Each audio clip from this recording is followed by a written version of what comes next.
paleontology world was recently thrown into an uproar when paleontologist Sisyphus Spade Tumble says new evidence suggests T-Rex may have had human-like intelligence. When a tyrannoid skeleton was found buried near the remains of a relaxing chimney fire, the skeleton wore an in situ monocle on one eye and a tiny teacup clasped in its tiny hand.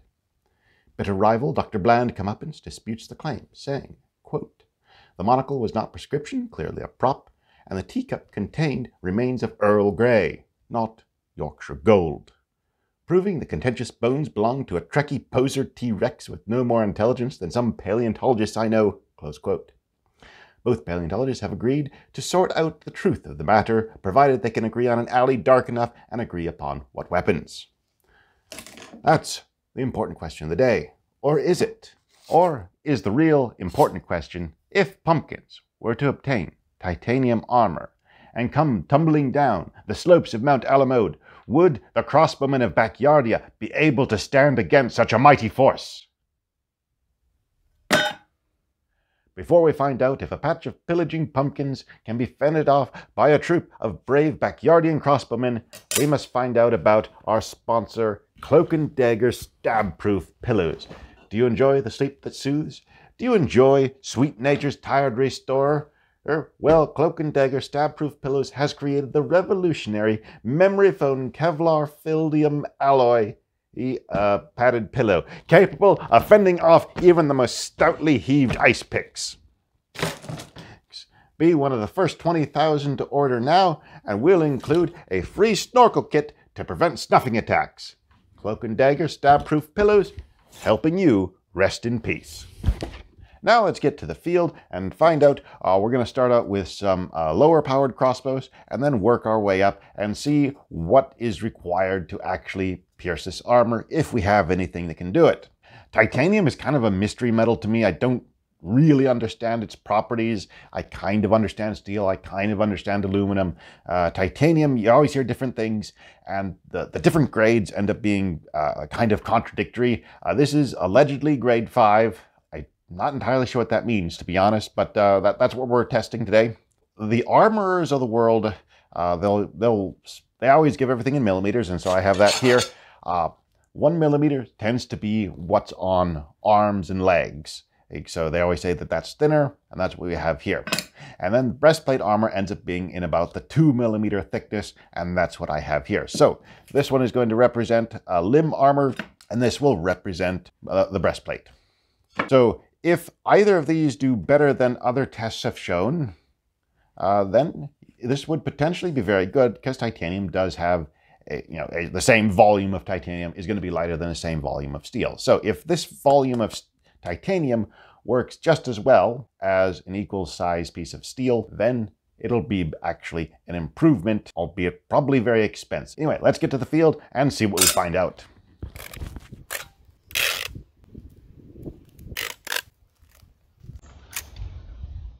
All right, so we have the 1 millimeter titanium plate downrange, and we have a bodkin point. See what a bodkin point does? Titanium.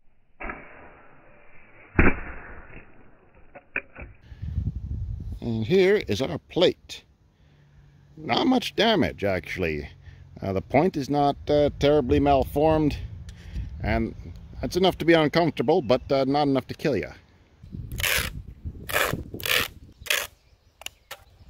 1 millimeter plate down there. So let's see what the Siege 300 does.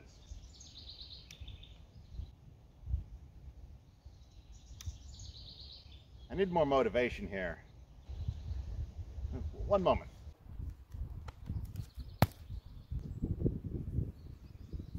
So we are going to try bodkin point. I expect this will go through. We got a lot more power. I forgot to hit record on the slow-mo cam. There is what we had for damage. Not a whole lot more, actually. I was expecting that to tear through at least up to the bevel here. But no, that's actually, I mean, I wouldn't want to be the recipient of that. But even if you just, cave this in a little bit, bent it, or even just made it a little bit thicker. Yeah, so far, not bad for Team Titanium Pumpkin. So far, Titanium Plate is doing pretty well. Now we're going to step it up to the Excalibur, and we're going to use a broadhead. Hopefully, I can remember where to hold with this one. It's been a while since I shot it. Okay, a little high. I should have gone for a longer distance.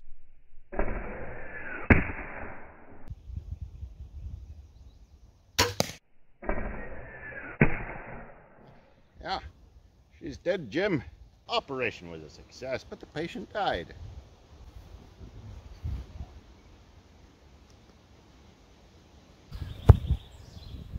You know, it's better than 1 millimeter of armor, 2 millimeters of armor. But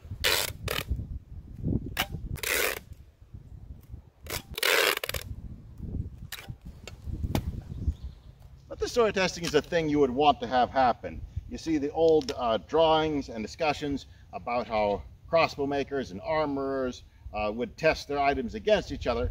I mean, you figure you didn't want the relatives of one of your customers coming in asking what your warranty service was like. The same broadhead, the arrow had to be shortened a little bit, but that's just the price you pay for tests, and a little bit short on the receiver there. So here we are, 2 millimeters of armor, should be just a little over 250 feet per second. See what it does.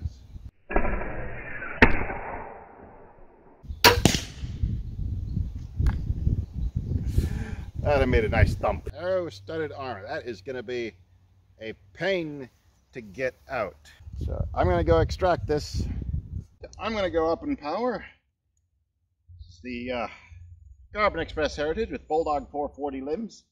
It doesn't quite have Bulldog 440 power because the draw length is shorter, but it is a substantial upgrade. And I have a drill blank attached to a zombie slayer. See how the pumpkin likes that.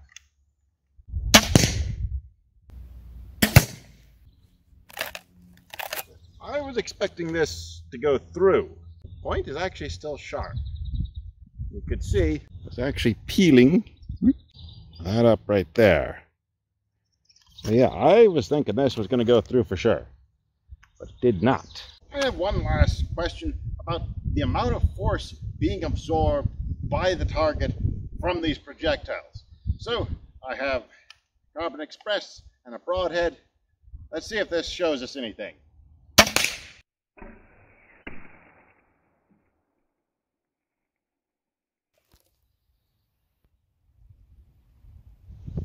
There we go. Let's head back to the lab and see what these results tell us. Right, so we've had a little bit of time to analyze our data, and I have to say that in order to go through any substantial piece of armor that is thick enough to count as armor, you do need a very powerful piece of archery equipment to really do any damage. I had a number of misses with the Siege 300. We're just going to gloss over those. It's the old skeptic's dictum. Remember the hits and edit out the misses. Because let's face it, science wouldn't exist without a little bit of confirmation bias. So one thing I'm missing is equal thickness steel to shoot at. I look up 1 millimeter steel and I end up with gauge thickness of steel, which is hard to get exactly the same. All I have so far is the steel buckler I shot, which was about 60 thou thick, so basically 1.5 millimeter, roughly.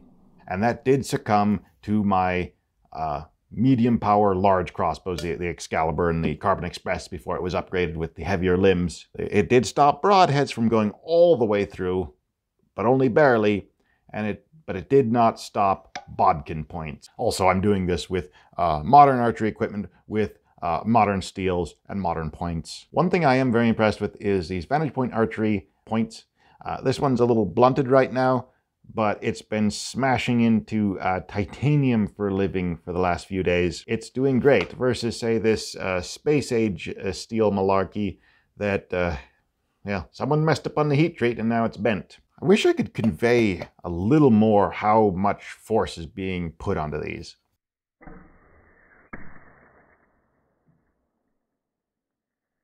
When they talk about velocity defeating armor, it really is the impulse of that force that affects it. If I were to go and take this plate here and I put this point on it, it is absorbing the force of the arrow. If I were to add up that force indefinitely over eons, it's a arbitrarily high amount of force. But the impulse is no more than the mass of the arrow plus Earth's gravity over that time. So it never accumulates and has a high enough peak to actually do anything to this armor plating. So when you make something go a lot faster, the amount of time it spends pushing on it and the armor pushing back is shorter. The shorter that amount of time is, the sharper that impulse, the more work it can do before it all dissipates and all the force is expended. The other thing, on average, the stuff I'm shooting is going to be faster than most of the historical equipment. The historical equipment, in order to get the efficiency needed to have a meaningful amount of oomph, to use the technical term, out of their equipment, had to shoot ridiculously heavy stuff that was, akin to this in weight, only it was pointy instead of blunt. That's the other caveat. The stuff I have happens to be non-trivially faster, but not, crazy fast like some other modern crossbows or firearms. Would I use titanium armor? Probably. It's actually hard to say because it did fail a little bit. Maybe if it was domed out a little bit, or maybe if I had the breastplate made just a little bit thicker. Anyway, I hope that was interesting, maybe even entertaining to someone. I'll catch you next time.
They used to say I have a chip on my shoulder. I say differently. Stab-proof pillows. Before we find out if a patch of pillaging pumpkins can be fended off by a troop of brave